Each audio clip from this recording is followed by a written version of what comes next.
По приказу главнокомандующего Аслана Георгиевича Бжаня проходит учение в данном момент в Гальском районе. Задействованы три ведомства, это СГБ, ГСО и МВД.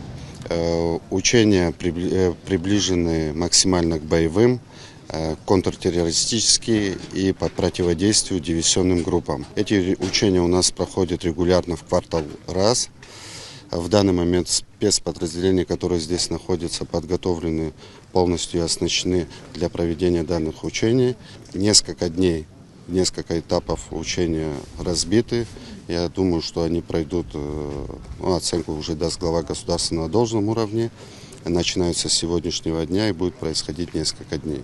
У нас слаженное взаимодействие, у нас уже отработанный ряд выходов. И сегодня мы хотим укреплить в данном направлении. Вы видите, что происходит в мире, какие угрозы. И мы будем часто проводить данные учения по антитеррористическим угрозам. И я считаю, что это очень полезно. И бойцы должны знать друг друга, взаимодействовать с друг другом и уметь отрабатывать вместе слаженно свои задачи боевые, поставленные перед ними.